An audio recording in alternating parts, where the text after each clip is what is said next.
श्री शिवाय नमस्तुभ्यम। हर हर महादेव। दोस्तों, आप सभी लोग जानते हैं कि 9 जनवरी 2025 यानी गुरुवार को पड़ रही है पौष महीने की दशमी तिथि। और दोस्तों, ये वो तिथि है जो पौष मास में पड़ने वाली सबसे बड़ी तिथि है, क्योंकि यह गुरुवार के दिन पड़ रही है और इसका बहुत ही बड़ा और विशेष महत्व होता है।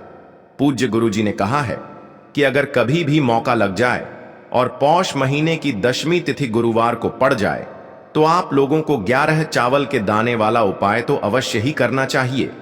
इन दोनों का संयोग बहुत ही कम आता है।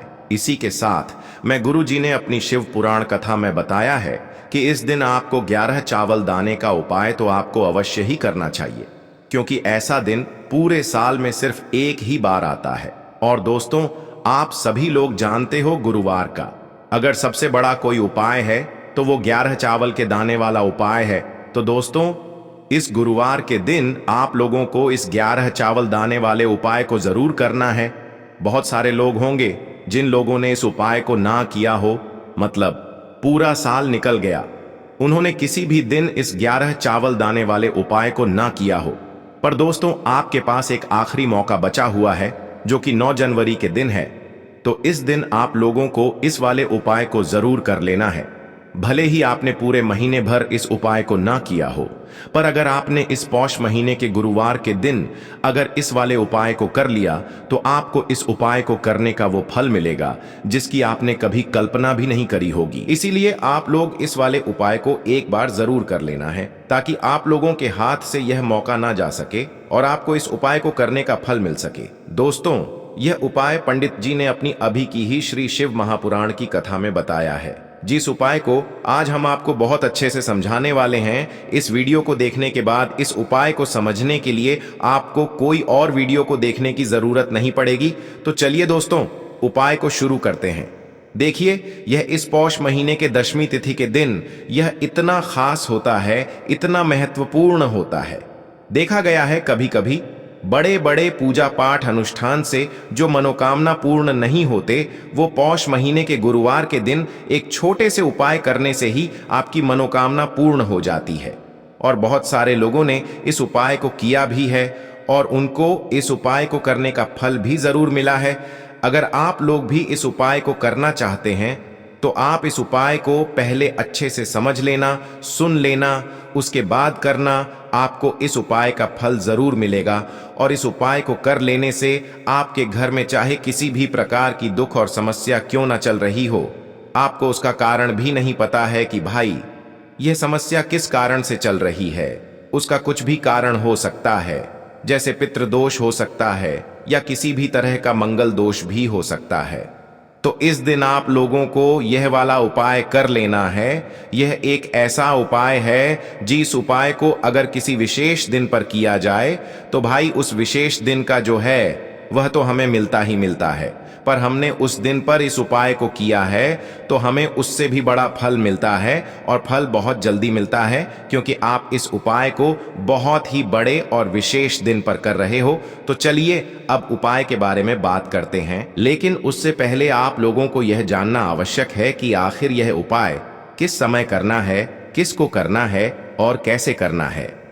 तो चलिए हम आगे आपको वीडियो में एक एक करके बता देते हैं। लेकिन उससे पहले अगर आप लोग हमारे चैनल पर पहली बार आए हैं या फिर मेरी आवाज आज पहली बार सुन रहे हैं तो हमारे चैनल को सब्सक्राइब जरूर कर लेना और इस वीडियो को लाइक करके कमेंट बॉक्स में श्री शिवाय नमस्तुभ्यम ओम नमः शिवाय जरूर टाइप कर देना। तो दोस्तों, इस 11 चावल के दाने वाले उपाय को हमें इस गुरुवार के दिन कैसे करना है, किसको करना है, किस समय करना है और कहां पर करना है, ये सारे सवालों के जवाब आपको इस वीडियो में मिल जाएंगे। और जो ये वीडियो देखेगा भाई, उसको 11 चावल दाने का उपाय जरूर करना चाहिए, क्योंकि इस दिन एक चावल दाने का भी बहुत ही बड़ा और विशेष महत्व होता है। और जब बात आ जाए 11 चावल दाने की, तो ये सोने पे सुहागा वाली बात हो जाती है और ये एक बहुत ही बड़ा उपाय हो जाता है इस गुरुवार दशमी तिथि का। तो अब दोस्तों, इस 11 चावल के दाने वाले उपाय को आखिर करना किसको है, सबसे पहले हम लोग वो बात जान लेते हैं। तो देखो, घर की जो बड़ी माताएं बहनें होती हैं, उन माताओं बहनों में से कोई भी एक बड़ी माता बहन इस वाले उपाय को कर सकती है। और दोस्तों, अगर आप चाहें तो अपने घर में से सभी सदस्यों को भी इस उपाय को करवा सकते हैं। अगर किसी व्यक्ति की खुद की कोई मनोकामना है, खुद की कोई दुख और परेशानी है जो कि वह अपने लिए ही करना चाहता है इस वाले उपाय को, तो वह खुद अपने लिए भी कर सकता है। बाकी अगर कोई घर में से ऐसा है जो कि अपने पूरे घर परिवार की सुख और शांति के लिए ये वाला उपाय करना चाहता है तो भाई वह भी कर सकता है, उसमें भी कोई दिक्कत वाली बात नहीं है। कहने का मतलब ये है कि इस उपाय को हर एक सदस्य भी कर सकता है और पूरे घर परिवार के सदस्य के लिए घर की बड़ी माताओं बहनों में से कोई एक माता बहन भी कर सकती है। माताएं बहनें अगर घर में उपस्थित न हो या वो यह वाला उपाय न कर पा रही हो तो फिर घर का कोई बड़ा सदस्य भी इस 11 चावल के दाने वाले उपाय को कर सकता है, चाहे फिर वह पुरुष ही क्यों ना हो, उसमें कोई भी दिक्कत वाली बात नहीं है। अब दोस्तों, इस 11 चावल के दाने वाले उपाय को हमें करना कहां पर है? हमें इसे शिव जी के मंदिर में जाकर करना है। बहुत सारे लोग प्रश्न करते हैं हर एक उपाय को करते समय क्या हम इस उपाय को घर पर कर सकते हैं? तो इस वाले उपाय को आप घर पर नहीं कर सकते हो। इस वाले उपाय को करने के लिए आपको शिव जी के मंदिर ही जाना पड़ेगा। उसके बाद में दोस्तों जो अगला प्रश्न निकल कर आता है वो यह आता है इस उपाय को लेकर कि आखिर इस उपाय को हमें किस समय करना है, सुबह के समय करना है कि शाम के समय करना है? तो देखो, इस वाले उपाय को आप लोग सुबह के समय भी कर सकते हो और शाम के समय प्रदोष काल में भी कर सकते हो। अब अगर आप पूछो कि भाई सबसे उत्तम समय कौन सा रहेगा इस 11 चावल के दाने वाले उपाय को करने का, तो हम आपसे बस यही कहेंगे कि इस उपाय को आप सुबह के समय करेंगे तो ज्यादा बेहतर होगा। बाकी अगर प्रदोष काल शाम के समय भी करेंगे तो भी अच्छा होगा, उसमें कोई भी दिक्कत वाली बात नहीं है। तो अब दोस्तों जो अगली सबसे बड़ी और महत्वपूर्ण बात आती है वो यह आती है कि सुबह अगर हम उपाय को करेंगे तो हमें कितने बजे से लेकर कितने बजे तक के बीच में करना है, और शाम के समय प्रदोष काल में करेंगे तो हमें कितने बजे से लेकर कितने बजे के बीच में करना है। तो देखो, सुबह जितनी जल्दी हो सके आप उपाय को करने की कोशिश करना। बाकी अगर किसी कारणवश लेट भी हो जाओ, थोड़ी देर भी हो जाए, तो 10 या 11 बजे तक भी आप उपाय कर लेना, पर 12 बजे से ज्यादा देरी ना हो, ठीक है? इस बात का ध्यान रखना। उसके बाद में दोस्तों अगर शाम के समय प्रदोष काल की बात करें, प्रदोष काल का जो समय होता है वो शाम के 6 बजे से शुरू हो जाता है। मतलब शाम के 6 बजे से लेकर 7 बजे के बीच का जो समय होता है ये समय प्रदोष काल का समय होता है। पर अभी जो मौसम चल रहा है इस मौसम में जो है शाम बहुत देरी से होती है, तो आप इस उपाय को 7 या 8 बजे के बीच में भी कर सकते हो। मतलब शाम के 6 बजे से रात 8 बजे के बीच में आप कभी भी इस वाले उपाय को कर सकते हो, उसमें कोई भी दिक्कत वाली बात नहीं है। अब दोस्तों यहां पर इस उपाय को लेकर एक और सबसे बड़ी बात यह निकल कर आती है कि इस 11 चावल के दानों को हमें लेना कहां से होता है, और हमें इस उपाय को करने के साथ में क्या और कुछ भी सामग्री ऐसी होती है जो शिव जी के मंदिर लेकर जानी पड़ती है। तो देखो यहां पर हम आपको बता दें, सबसे पहले आप लोग ये जान लो कि यह जो 11 चावल के दाने वाला उपाय है, सिर्फ और सिर्फ आप उपाय की सामग्री लेकर कभी भी शिव जी के मंदिर मत जाना, क्योंकि हमें भगवान के सामने यह नहीं दर्शाना है कि अगर हम भगवान शिव जी के मंदिर आए हैं तो अपने फायदे के लिए आए हैं। तो इसलिए जो भी पूजन सामग्री है उपाय सामग्री है। 11 चावल के दाने, इसके साथ में आपको पूजन सामग्री भी जरूर लेकर जाना है। देखो, अगर सुबह के समय उपाय कर रहे हो तो सीधी सी बात है, 1 लोटा जल तो आप लेकर जाओगे ही जाओगे। वही 1 लोटा जल अगर मिट्टी का जल हो तो बहुत अच्छा रहेगा। मिट्टी का जल कैसे बनाया जाता है इसके लिए हमने पहले से बहुत सारी वीडियोस बना दी है। आपके पास इस दिन एक आखिरी मौका रहेगा मिट्टी का जल शिव जी पर चढ़ाने का और उपाय को करने का। बहुत बड़ा आपको इस दिन फल मिलेगा। तो इसलिए इस दिन हो सके तो भाई मिट्टी का जल चढ़ाना, तो अपने साथ में कम से कम 1 लोटा जल तो आपको लेकर जाना ही जाना है। अगर मिट्टी का जल नहीं है तो घर का जल भी आप इस्तेमाल कर सकते हो। इसके अलावा जो भी पूजन सामग्री है, देखो 11 चावल के दाने ये अलग आपके रहेंगे और जो आपकी पूजन सामग्री रहेगी वो अलग रहेगी।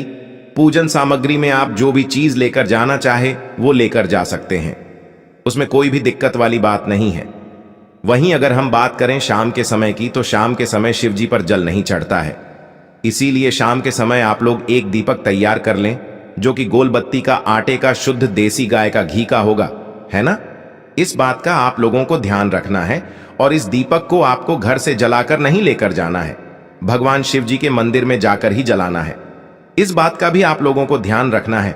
अब दोस्तों, यहां पर हमें इस बात को समझना है कि यह 11 चावल के दाने हमें लेना कहां से है। क्या हमें दुकान से लेकर आना है, या हमें अपने घर से लेना है, या कहां से लेकर आना है, और कौन से चावल लेना है, क्योंकि चावल भी बहुत प्रकार के होते हैं। तो देखो, इन सभी सवालों के जवाब आप लोग एक बात में सुन लो कि भाई ये जो उपाय है, इस उपाय में आपको ये नहीं देखना है कि भाई कौन से चावल है, कौन से चावल नहीं है। बस जो भी चावल ले रहे हो वो चावल का दाना सबूत होना चाहिए, मतलब साबुत होना चाहिए, टूटा हुआ नहीं होना चाहिए, कटा पिटा नहीं होना चाहिए। ये बात आपको ध्यान रखना है। बाकी आपका चावल बासमती हो या सादा चावल हो या कोई सा भी चावल हो, उसमें कोई भी दिक्कत वाली बात नहीं है। तो सीधी सी बात है कि आपके घर के रसोई घर में जहां पर आप भोजन बनाते हो, वहां पर जो भी चावल आपके उपस्थित हो, उन चावलों में से अपनी एक कटोरी भर लेना या एक मुट्ठी चावल अलग से निकाल कर रख लेना, क्योंकि हम 11 चावल ही यहाँ पर इस उपाय में लेने वाले हैं। तो हमें यह चावल के दाने गिनकर निकालने पर डढ़ेंगे। इस बात का आप लोगों को ध्यान रखना है। तो अपने उस चावल की कटोरी में से या चावल में से 11 ऐसे चावल के दाने आप लोग निकाल लो, जो कि टूटे हुए ना हो, कटे पिटे ना हो, जिनमें कोई दाग ना लगा हुआ हो, है ना। अच्छे साबुत चावल के दाने 11 दाने आप लोग निकाल कर रख लो और इन्हें किसी भी एक कागज की पुड़िया में या किसी एक छोटी सी कटोरी में आप लोग रख लो, ताकि यह सुरक्षित रहे। आपके एक भी चावल का दाना इधर उधर ना हो और आपका उपाय भी पूरा अच्छे से हो जाए। तो भाई, जैसे ही आपका उपाय की जो सामग्री है, 11 चावल के दाने ये तैयार हो जाते हैं, उसके बाद मैं आपको जो भी अपनी पूजन सामग्री है, सुबह के समय कर रहे हो तो 1 लोटा जल या पूजन सामग्री जो लेकर जाना चाहो उसकी भी तैयारी कर लेना। और शाम के समय जा रहे हो तो भाई अपना जो दीपक है उसे तैयार कर लेना, ठीक है। और उपाय को करते समय शुद्धता का विशेष रूप से ध्यान रखना, ठीक है। सुबह सुबह स्नान करने के बाद ही उपाय को करने की आप लोग तैयारी करना। उसके बाद अगर शाम के समय की बात करें तो शाम के समय आपको स्नान करने की जरूरत नहीं है, पर शुद्धता का ध्यान रखना है। आपको स्नान तो नहीं करेंगे, आप हाथ मुंह धोकर भी इस वाले उपाय को शाम के समय प्रदोष काल में कर सकते हैं। इसमें कोई दिक्कत वाली बात नहीं है। तो आप अपने उपाय की पूरी सामग्री तैयार करके आपके पास ही में जो आपका शिव मंदिर हो वहां पर पहुंच जाइए। सबसे पहले शिव मंदिर में जाकर आप लोगों को उपाय नहीं करना है, पहले भगवान के दर्शन करना है, भगवान से आशीर्वाद प्राप्त करना है, फिर शिव जी की शिवलिंग के पास में आना है। शिवलिंग के पास में आने के बाद आप जो पूजन सामग्री लेकर आए हुए हैं, जैसे कि सुबह गए हुए होंगे तो 1 लोटा जल और जो भी पूजन सामग्री लेकर आए हैं, आप उनसे भगवान शिव जी की पूजन कीजिए। सबसे पहले तो 1 लोटा जल ही चढ़ेगा, उसके बाद में आपकी पूजन सामग्री चढ़ेगी। उसके बाद में अगर दोस्तों शाम के समय अगर आप इस उपाय को कर रहे हो तो अपने साथ में कम से कम एक जो दीपक है गोल बाती का, जो आप अपने साथ में लेकर गए हो, उस दीपक को मंदिर में जाकर अपनी माचिस से जलाना है और उस दीपक को शिवलिंग के पास में रखना है, ठीक है। इस दीपक को रखने के बाद ही आप लोगों को अपना ये वाला उपाय शुरू करना है। और दीपक को ज्यादा पास में मत रखना, वैसे भी गर्मी पड़ रही है, भगवान शिव जी को आंच नहीं लगनी चाहिए, है ना। तो भाई, जैसे ही आपकी पूजा अर्चना हो जाती है, आप भगवान शिव जी को प्रसन्न कर लेते हैं। उसके बाद में शिवलिंग के पास ही में आप कहीं पर बैठ जाइए, सामने या आसपास जिस जगह पर आपको बैठना हो वहां पर बैठ जाइए और अपने वह 11 चावल के दाने अपने सामने निकाल कर रख लीजिए, क्योंकि अब यहाँ पर उपाय को यहाँ पर करने की आपको तैयारी करना है। और इस तरीके से जब आप उपाय करेंगे, पूजन सामग्री करने के बाद, पूजन अर्चना करने के बाद, तो आपको उपाय का फल बहुत जल्दी और बहुत बढ़ा होकर मिलेगा। तो अपने 11 चावल के दाने अपने सामने निकाल कर रख लेना। और यह जो उपाय है यह आपकी सीधे हाथ की हथेली से होगा, इसलिए इस बात का भी विशेष रूप से ध्यान रखना है। तो सीधे हाथ की हथेली का प्रयोग करके ही आप लोग अपना इस वाले उपाय को करना। अपने सामने जो भी आपकी कागज की पुड्डियां है उसको खोल कर रख लो, या कटोरी है तो भाई उसे अपने सामने रख लो और अपने वह 11 चावल के दाने निकाल लो, ठीक है। उसके बाद में दोस्तों अब आपको क्या करना है कि शिवलिंग आपके सामने होगी, तो आपने वह 11 चावल के दाने एक एक करके आपको शिव जी के शिवलिंग के ऊपर चढ़ाना है। कहां पर चढ़ाना है? शिवलिंग के ऊपर चढ़ाना है और कहीं पर भी नहीं चढ़ाना है। आपको अपने हथेली से तो शिवलिंग के ऊपर चढ़ना है, भले ही फिर वो अपने आप जलाधारी पर गिर जाए या मतलब वहीं पर गिर जाए, उसमें कोई दिक्कत वाली बात नहीं है, पर आप चढ़ाओ शिवलिंग के ऊपर ही। तो आपको क्या करना है, अपना पहला चावल का दाना उठाना है, श्री शिवाय नमस्तुभ्यम बोलना है और शिवलिंग पर चढ़ा देना है। इसी तरीके से दूसरा चावल का दाना उठा है, शिवलिंग पर चढ़ाना है और मंत्र बोल देना है। और फिर तीसरा चावल का दाना उठाना है, श्री शिवाय नमस्तुभ्यम बोलना है और चढ़ा देना है।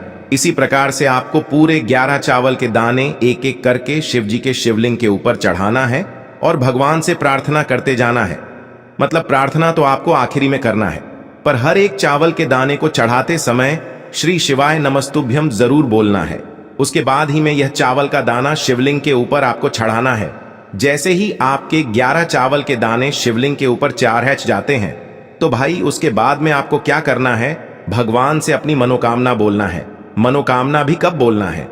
जब आपका 11 चावल का दाना आपके सीधे हाथ की हथेली में हो और आप उसे चढ़ाने के लिए जा रहे हो। श्री शिवाय नमस्तुभ्यम बोलकर उस आखिरी चावल के दाने को शिवलिंग के ऊपर चढ़ा देना और भगवान से फिर अपनी वह मनोकामना बोल देना, जिस मनोकामना के लिए आप लोग अपना यह वाला उपाय कर रहे हो, जिस भी दुख और परेशानी के लिए आप लोग अपना यह वाला उपाय कर रहे हो।